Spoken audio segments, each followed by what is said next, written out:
Natal e PSD e CDS presentearam o país com a coligação pré-eleitoral Aliança Democrática, na semana em que Passos Coelho reapareceu e presenteou também ele, o PS, logo no dia de jantar de Natal dos socialistas. António Costa era aquele amigo secreto irónico e disse que deve ser difícil estar há 8 anos à espera que o diabo chegue.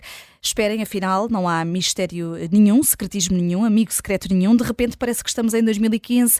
Ai, política portuguesa, temos, pois, jogada da semana com peças de peso. Para já, deixem-me dizer-vos que estou tão bem acompanhada, literalmente tão bem acompanhada, com os meus 4 ases aqui no estúdio da Rádio Observador. Bem-vindos. Só falta mesmo a nossa mãe Natal, a Susana Peralta, mas deve estar aí a chegar a qualquer altura. Muito bem-vindos. Obrigada por terem vindo aqui para este encontro natalício. Se é encontro natalício e só por isso, começamos com uma carta de ouros. Jorge Fernandes não é um rei mago, mas é uma rainha. Carla Castro foi adversária de Rui Rocha na liderança à Iniciativa Liberal, na corrida à liderança, acabou por perder e agora é tirada de 2º para 7º lugar nas listas e recusou, porque é um lugar não elegível. Sim, claramente. Olá, Vanessa. Houve uma despromoção muitíssimo deselegante de Carla Castro e não vale a pena fingirmos que as coisas são o que não são, não é? Carla Castro pagou o preço por ter protagonizado uma alternativa política e perfeitamente legítima à facção de Rui Rocha. Houve alguma polémica, enfim, no Twitter, etc., porque aparentemente houve pessoas que se queixaram de que haveria um endeusamento de Carla Castro. Eu não conheço Carla Castro, nunca a conheci pessoalmente, nem nunca tive qualquer interação com ela. No entanto, a minha avaliação da sua prestação no Parlamento é mesmo isso. Portanto, é uma avaliação retrospectiva daquilo que ela fez no Parlamento durante este último mandato e foi um excelente mandato por parte de Carla Castro, nomeadamente na Comissão de Educação e especialmente a defender as questões de educação e de recuperação de aprendizagens e da abertura das escolas no contexto da pandemia. Quer dizer, e portanto, para além desta pequenina vingança pessoal, desta facção de Rui Rocha, é-me difícil entender como é que um partido que ainda está em consolidação se permite deitar fora um quadro deste, especialmente uma mulher. Infelizmente sabemos, e está bem documentado na literatura, que as mulheres ainda têm determinado tipo de dificuldades em entrar na política e, portanto, e para além disso, está a haver uma espécie de uma OPA de alguns setores que eram ex-CDS e que ficaram descamisados, quer dizer, entre o fim do CDS e a Iniciativa Liberal, ficaram descamisados e estão a tentar agora entrar e Carla Castro foi preterida em favor de certas pessoas do CDS.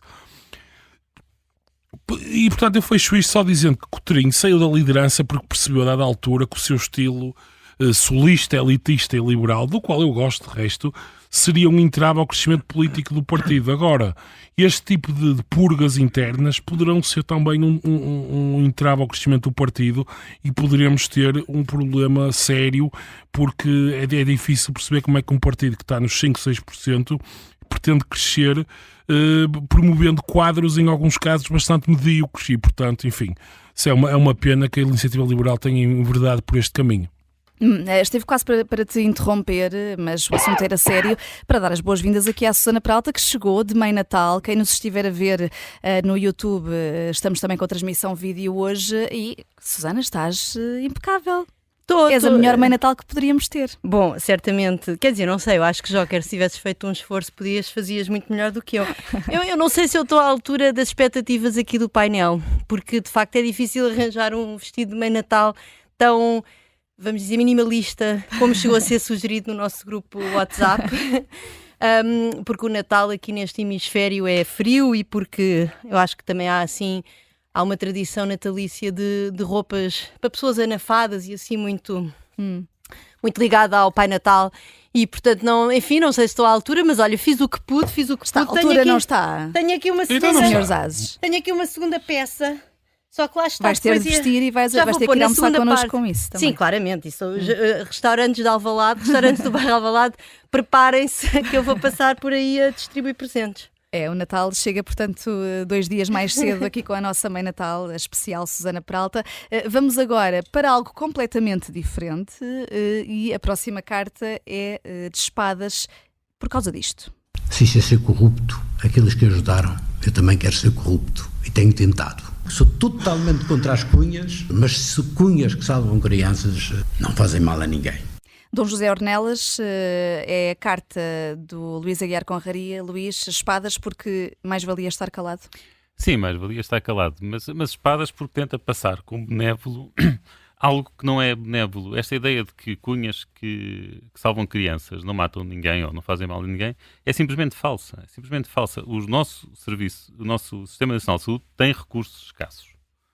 E isso quer dizer que o dinheiro que é usado nos sítios não é usado noutros. E por isso os critérios de admissão a tratamentos são tão importantes. Então, quando estamos a falar de um tratamento de 4 milhões de euros, há muitos tratamentos que salvam 2 milhões para cada uma. Para cada uma, sim, mas há muitos tratamentos que salvam vidas que são muito mais baratos. Por exemplo, lembram-se daquela situação há uns anos, que também deu o grande brado, foi aquela questão do tratamento de hepatite C, que custava 100 mil euros. Portanto, quantas pessoas é que seriam possíveis de salvar com esses 4 milhões de euros? E, portanto, não é admissível que se fale nisso como se nós vivêssemos num mundo em que os recursos não são escassos, em que não há custo de oportunidade e em que pôr a pessoas à frente da fila não prejudica as pessoas que estão atrás. Isto é simplesmente inadmissível e, ainda mais num período natalício, acho que a Igreja devia preocupar-se mais com a situação dos desvalidos e não propriamente dos privilegiados. E ainda por cima, quer dizer, depois ainda por cima o Bispo José Ornelas disse que não se falava nas crianças, que ninguém falava nas crianças. Não se fala nas crianças porque elas não têm culpa nenhuma. Todos nós queremos que as crianças tenham a melhor vida possível. Portanto, obviamente, quando eu venho para aqui criticar as crianças, por amor de Deus, não é isso que está em causa. Mas deixa-me continuar, porque eu tive quase para mudar as espadas, porque quando li ontem à noite, a entrevista que Lacerda Salles deu ao Expresso. Cuidado com a difamação. Está aqui a Mãe Natal a dar-te este presente. Cuidado com a difamação. Sobre o mesmo, que processo se quiser. Porque no caso do José Ornelas, estamos a falar de declarações de mau gosto e de quem não tem noção do mundo em que vive, que é um bocado esquisito num bispo. Mas no caso de Lacerda Salles, estamos a falar de um responsável político. Toda a entrevista é um tratado que é uma coisa extraordinária. Logo, por exemplo, o Observador deu algumas vezes a notícias, não sei se tem dado sempre todas as horas, mas pelo menos no início da manhã dava a notícia de que Lacerda Salles recebeu Nuno Rebelo de Sousa, cujo pai é o Presidente da República, para falar sobre o caso das gêmeas. Não foi isso que Lacerda Salles disse. Para receber por cumprimentos. Lacerda Salles disse que reuniu com o Nuno Rebelo de Sousa, cujo pai é presidente, para apresentar cumprimentos porque não o conhecia. Isto é uma coisa extraordinária. Vamos lá ver, o Rebelo de Sousa é presidente das câmaras de comércio portuguesas no Brasil, quer dizer, não é da área da saúde. A que pretexto é que vai apresentar cumprimentos a um secretário de Estado de uma área que não tem nada a ver com a sua atuação? Então, mas ele agora reuniu-se com todos os secretários de Estado que existem? Que ele não conhecia, e os ministros também. E depois o Lacerda Salles tem a lata a dizer que já recebeu centenas de pessoas na mesma situação. Além do absurdo que é, quer dizer que também já pôs centenas de pessoas à frente na fila, provavelmente, ou alegadamente. Quer-nos convencer que isto é verdade?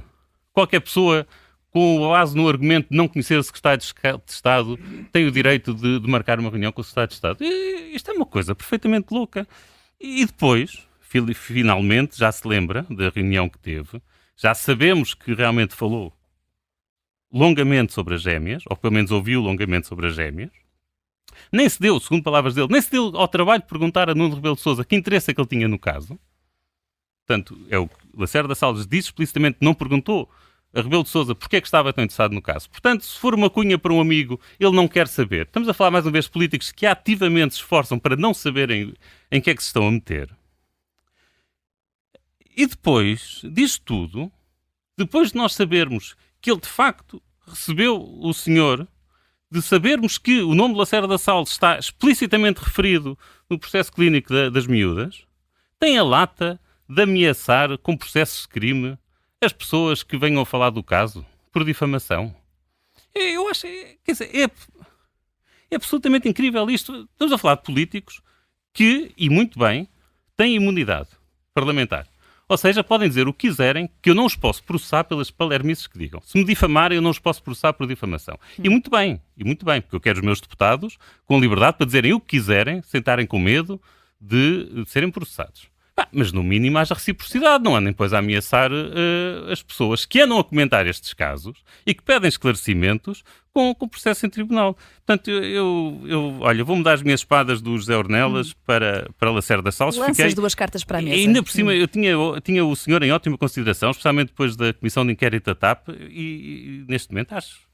Pronto, tenho em péssima consideração. Da TAP ou dos abusos sexuais? Não, da Comissão de Inquérito. Era o não, presidente da... o Lacerda Salles. Desculpa, estavas a falar do Ornelas. Desculpa.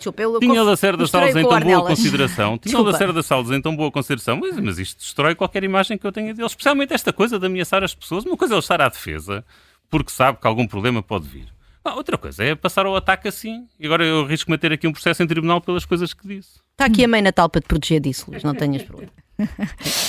Tinhas ligado o microfone, João, mas... É porque eu acho que é tudo triste. Toda a gente sabe que durante anos o Governo e o Marcelo tiveram uma grande cumplicidade, o Governo e o Presidente da República. E isto era a maneira que tomavam decisões. Quer dizer, isto é, os amigos decidem coisas entre eles para se ajudar uns aos outros. Agora zangaram-se e as coisas vêm ao de cima, vêm a público, não é? E o problema é que eles sabem que não adotaram os procedimentos corretos e agora estão-se a desculpar e a pôr as culpas em cima uns dos outros. Portanto, passaram de cúmplices para zangados. E agora que estão zangados, têm que ver quem é que é mais culpado. É um retrato triste do país e do processo de tomada de decisão do país, e a maneira, que é uma coisa que eu critico sempre, que me irrita profundamente, são como as elites políticas de Lisboa acham que são donos do país, verdadeiramente. Para eles acham que têm por estar, preocupam-se com os cidadãos quando há eleições, não é? E acham que aí fingem que prestam contas aos cidadãos, mas depois, durante as legislaturas, comportam-se como se fossem os donos do país.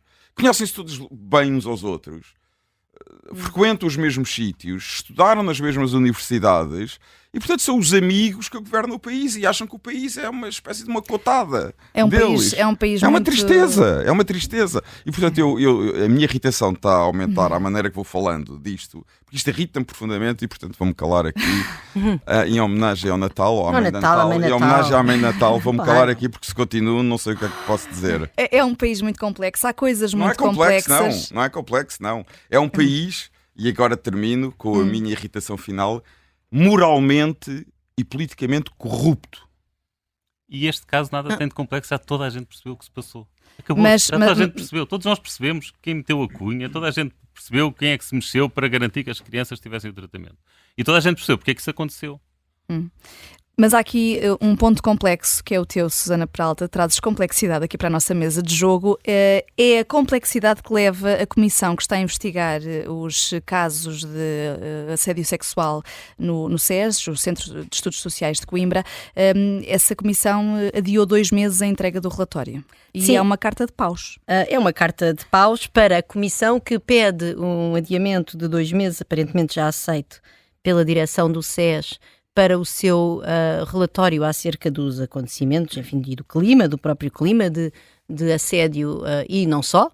Há também denúncias de agressões sexuais, não estamos a falar apenas de assédio, dentro do SES, quando a mesma comissão deu apenas os mesmos 2 meses que está agora a pedir de adiamento, é o prazo que deu para denúncias. Portanto, eu recordo que a comissão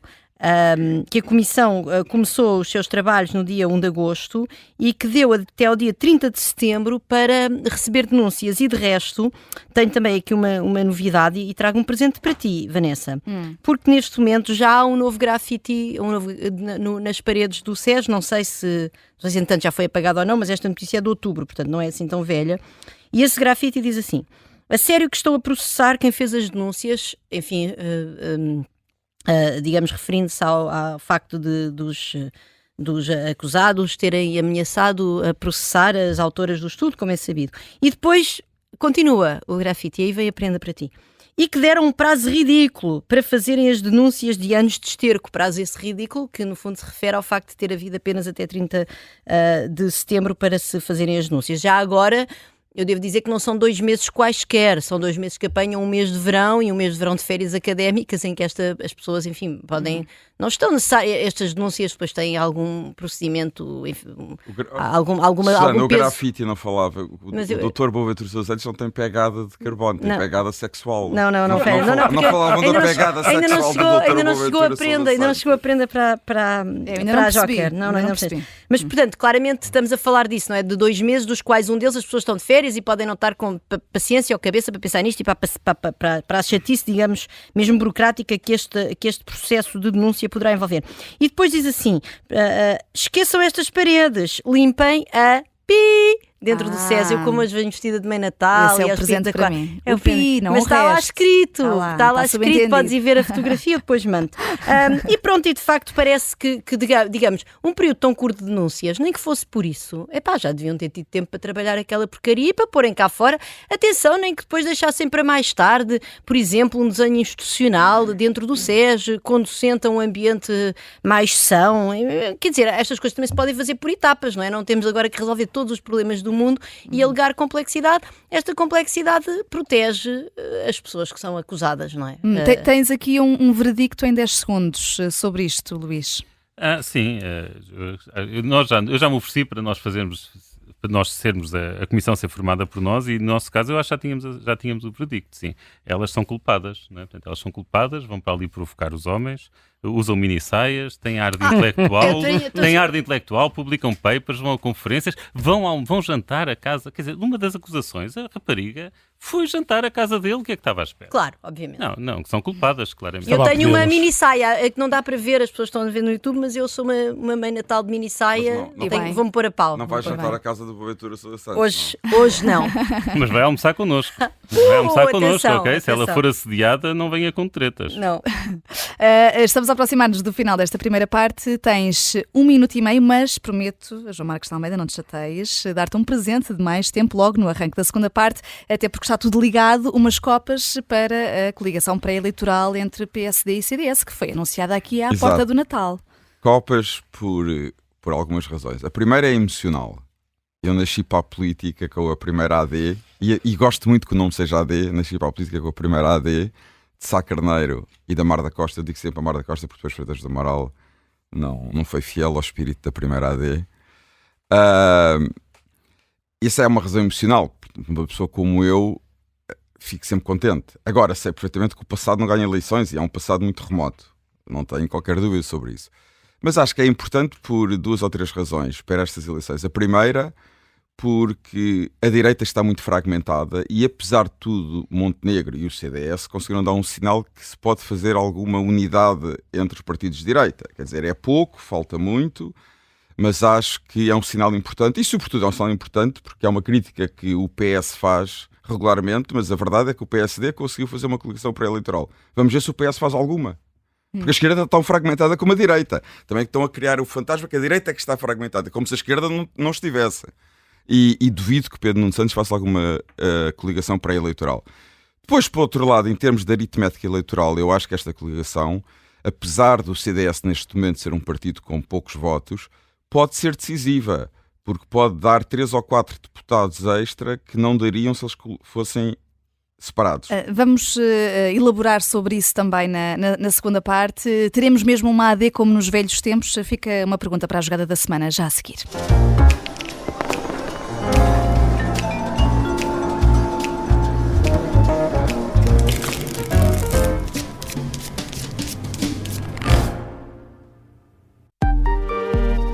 Estávamos na brincadeira e ele, de repente, conta-nos que ia desviar um avião. Este é o Piratinha do Ar. Abriu a porta, entrou por ali dentro e apontou-nos ar. Uma série para ouvir em 6 episódios que faz parte dos Podcast Plus do Observador. É narrada por mim, Margarida Villanova, e a banda sonora original é de David Fonseca. Os Podcast Plus do Observador têm o apoio da Onda Automóveis.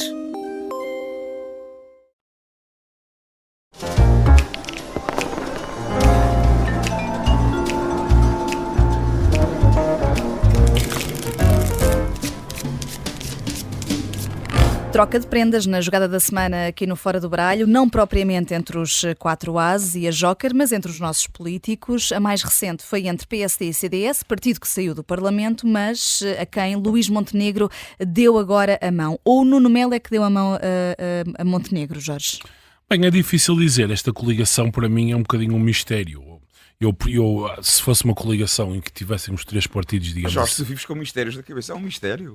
Eu acho que é um mistério. Mas partidos que se juntam para ir às eleições têm uma tradição de governar juntos e de estarem em coligações pré-eleitorais, é um mistério. O mistério era se o PSD fizesse uma coligação com o Bloco de Esquerda. Isso é que era um mistério. É um mistério no sentido... É um mistério no sentido em que eu não consigo entender exatamente qual é que é o benefício que o PSD colhe nisto. Em primeiro lugar, o potencial de votos desperdiçados, que é a principal lógica para as coligações, é muito baixo. Portanto, em princípio, a votação do CDS, enfim, seria de tal forma residual que a probabilidade de roubar deputados ou de fazer na transformação de votos em mandatos, de roubar deputados e poder beneficiar de alguma maneira ao PS, parece muito baixa. Admito que poderia acontecer, mas poderíamos falar talvez de um deputado, 2 no máximo.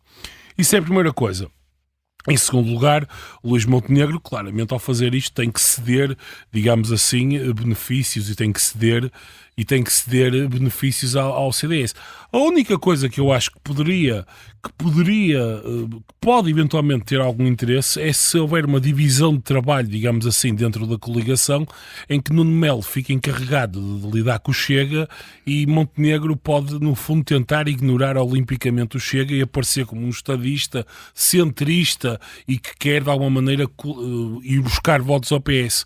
É a única explicação para esta coligação, porque sob o ponto...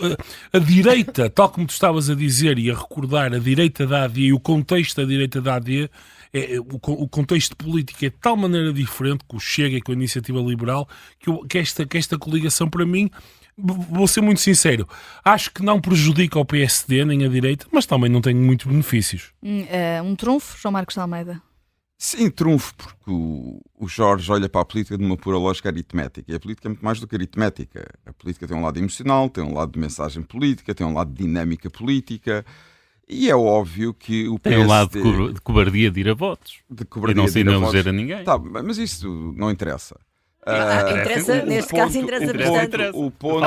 Isto para o CDS é ótimo. Para o CDS isto é maravilhoso. Eu também acho que é bom para o PSD, e recordo. Se o PSD e o CDS tivessem feito uma coligação pré-eleitoral há 2 anos, provavelmente o PS não tinha tido maioria absoluta.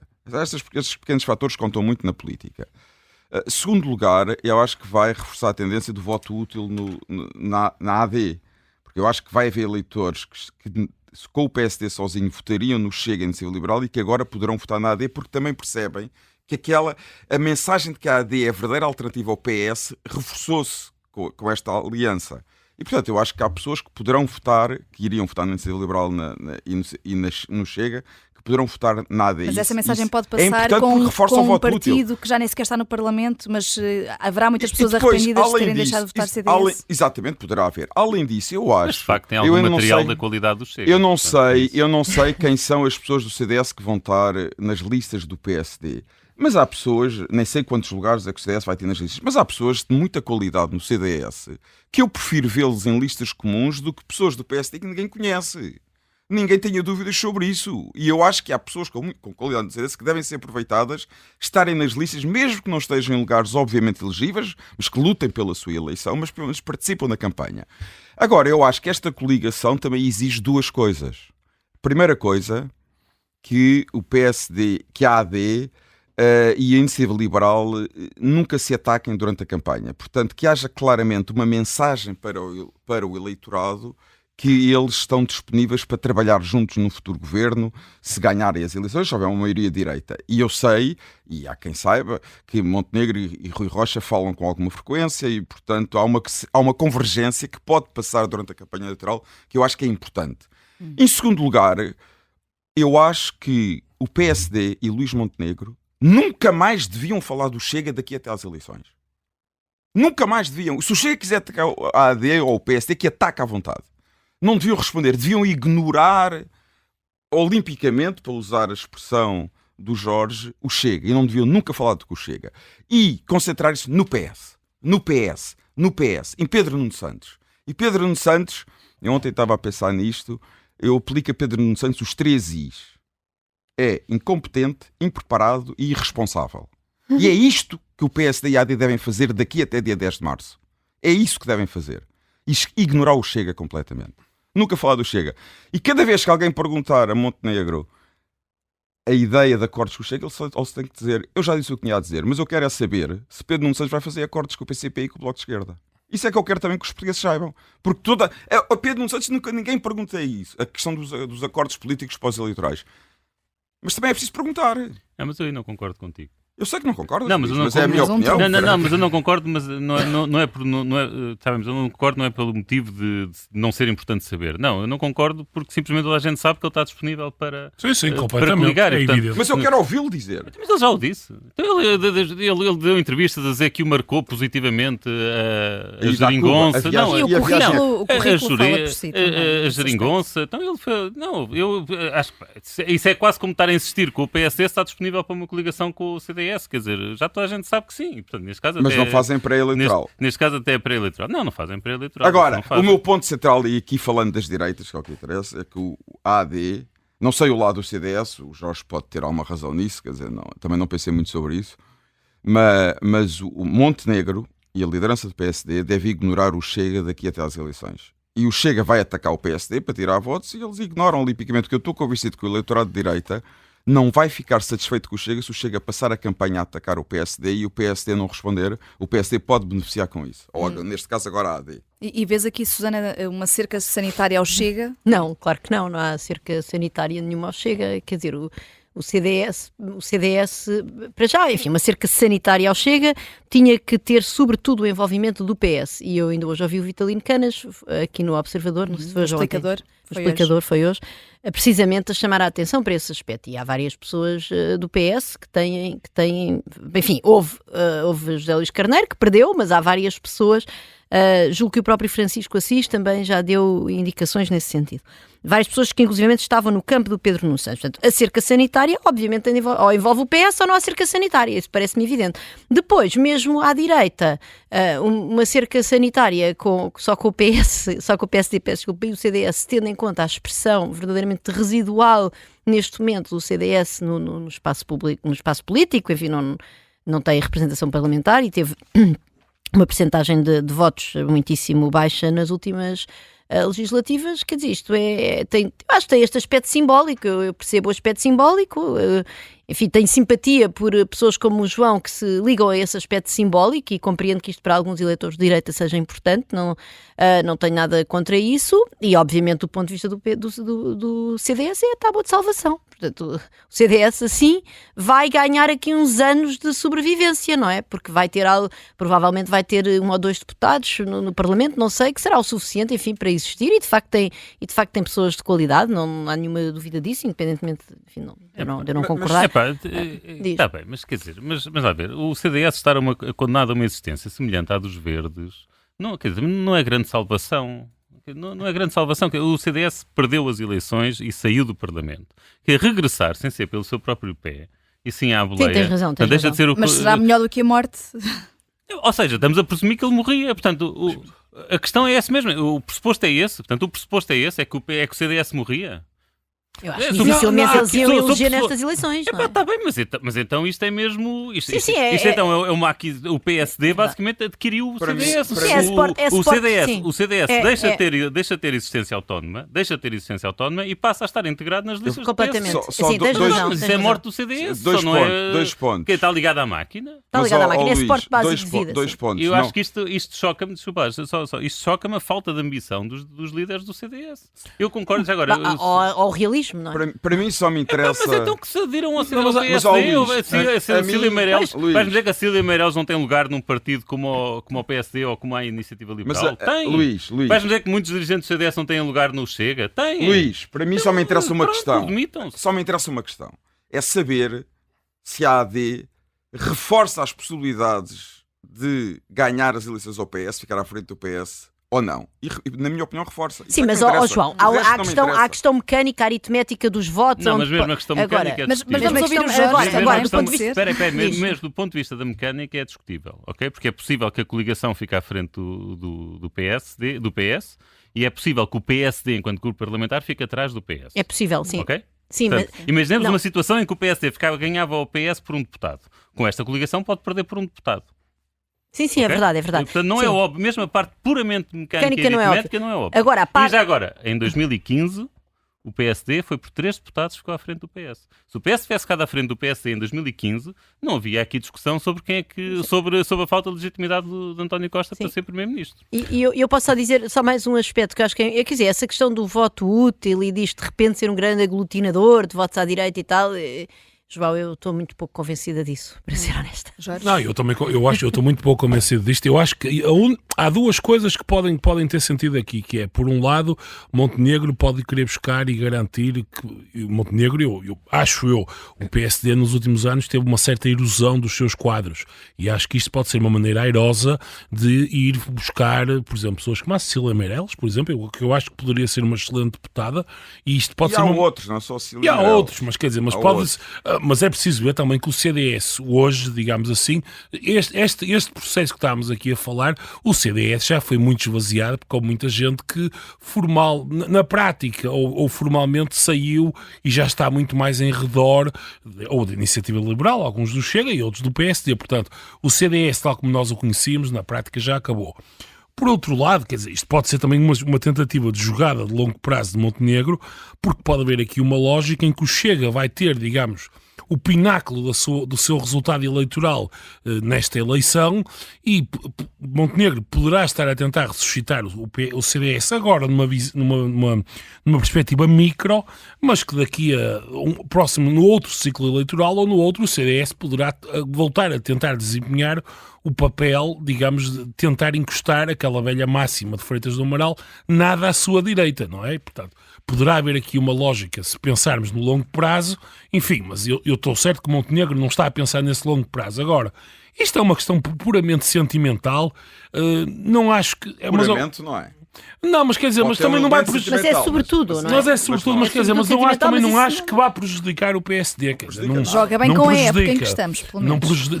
Também não penso que prejudique nada o PSD, e, portanto, sob esse ponto de vista, cede 2 ou 3... o que estava aparentemente... Olha, Jorge, garanto-te uma coisa. O Chega, a Iniciativa Liberal e o PS não gostaram da novidade.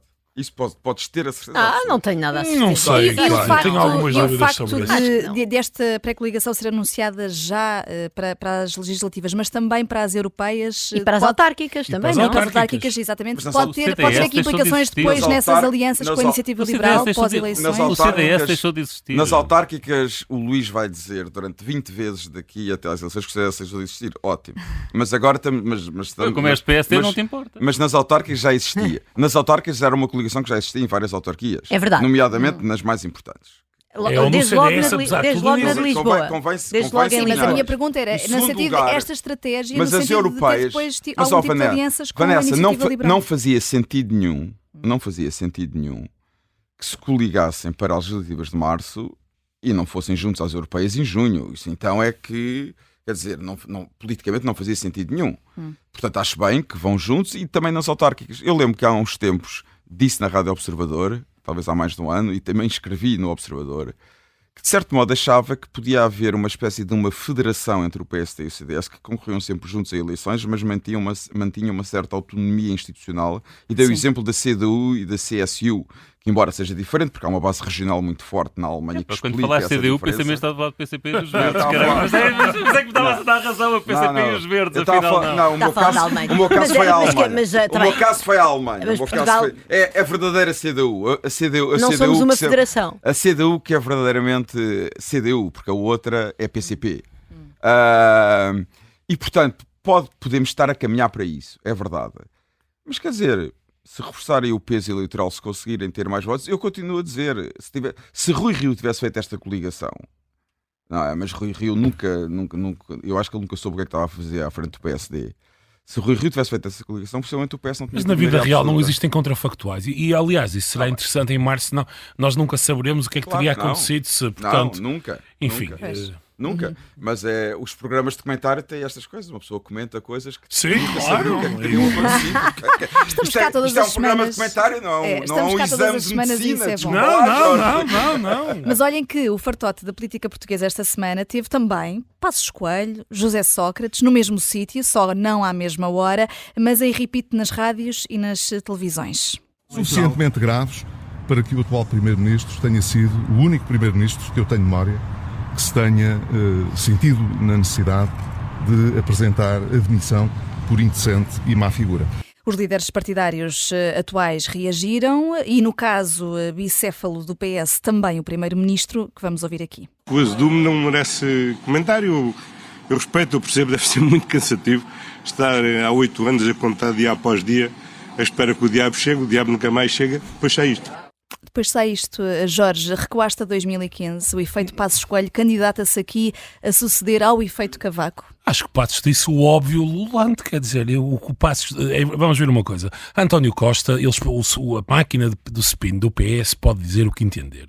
O facto é que António Costa tinha um conjunto de gente à volta dele e quando a polícia entra em São Bento, o seu chefe de gabinete tinha 75 mil euros em notas. Quer dizer... Absolutamente, se isso não é indecente, não sei o que é indecente. Quer dizer, vamos pôr os pontos nos is. Portanto, isto é expor os pontos nos is. E nunca tinha acontecido com nenhum Primeiro-Ministro. A polícia entrou na residência oficial do Primeiro-Ministro e havia 75 mil euros em notas que ninguém sabe de onde é que vieram, para pagar o quê, ninguém sabe. E quer dizer, portanto, é isto. E isto é António Costa e o primeiro-ministro do PS anterior a António Costa foi preso por comportamentos absolutamente indecentes, confessados por ele, de malas de dinheiro, com relações estranhas com os melhores amigos. Portanto, isto é o PS. Portanto, vamos dizer uma coisa. Pedro Passos Coelho saiu, digamos, de primeiro-ministro porque teve uma derrota política. António Costa escolheu demitir-se. Vamos ver a coisa. António Costa escolheu demitir-se. Ninguém o obrigou. Nem a polícia, nem o Ministério Público. A Assembleia não foi dissolvida por Marcelo de livre iniciativa. António Costa escolheu demitir-se. Foi de livre iniciativa. Essa parte de Marcelo foi. Claro, mas quer dizer, enfim... Ninguém o obrigou a dissolver a Assembleia. Mas não tem a ver com a admissão. Não, claramente. António Costa escolheu demitir-se, ninguém o obrigou. Aliás, a escolha da demissão de António Costa dá razão às palavras de Pedro Passos Coelho. Claramente, quer dizer, se António Costa não concordava, ou não concorda com o Passos Coelho, porque é que se demitiu? Ou concorda com o Passos Coelho e demitiu-se, e portanto temos aqui, ou então há aqui um problema lógico, e António Costa julgava que estava tudo bem. Aliás, esta semana eu ouvi de forma absolutamente atónito Augusto Santos Silva a dizer que o PS não tinha provocado esta crise política, não tinha querido e não tinha não tinha nenhum envolvimento na sua origem. Quer dizer, eu não consigo entender. Houve uma moção de censura. Admirado com as coisas que são um mistério para ele e também ficamos admirados com as coisas com que ele fica atónito, não é? Não, quer dizer, vocês estão sempre a fazer bullying aos Jorge. Aparentemente houve uma moção de censura, ou Marcelo dissolveu a Assembleia, como Sampaio fez em 2004, e eu não percebi, eu não estava aqui. Eu não consigo entender isto, sinceramente. Estavas distraída a fazer compras de Natal.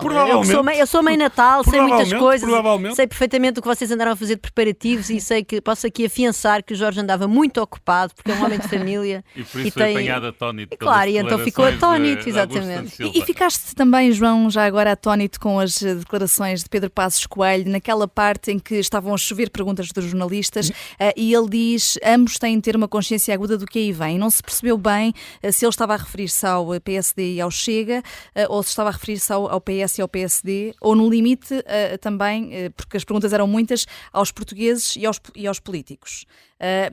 Isto pode causar algum desconforto a Luís Montenegro, estas declarações de Pedro Passos Coelho? Não causa, quer dizer, não faço a minha ideia o que é que causa desconforto a Luís Montenegro, mas estas declarações seguramente não causarão desconforto, porque eu acho... Mas sabemos que Passos Coelho considera que o Chega não é um partido antidemocrático e portanto abriu a porta a acordos com o Chega. Não é um partido antidemocrático. Não é um partido democrático. Eu nunca vi o Chega a ameaçar a democracia em Portugal. Aliás, é um partido reconhecido pelo Tribunal Constitucional. O que é um partido democrático? O Chega apoia regimes antidemocráticos.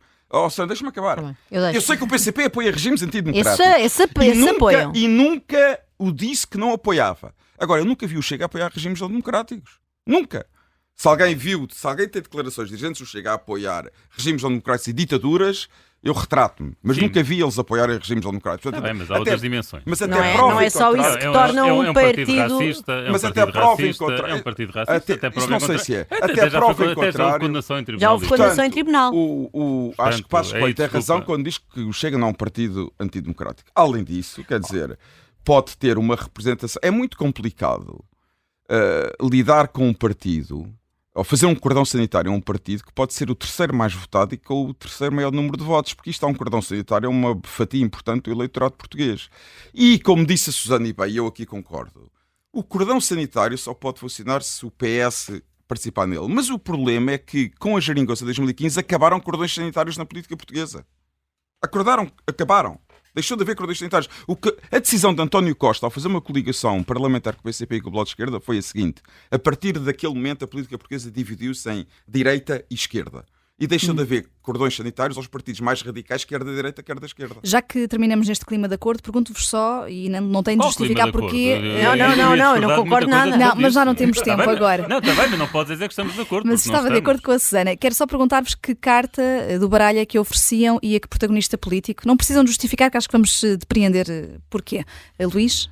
Daria espadas a Marcelo Rebelo de Sousa por tudo o que fez este ano. Mas um rei, um valete, dois de espadas. Dois de espadas. Ele é o garante que não foi garante. Não, eu acho que Marcelo Rebelo de Sousa, eu dou-lhe a carta também, eu também dou ao Marcelo, do Joker. Desculpa, Joker, eu estou sempre a destituir, eu sei.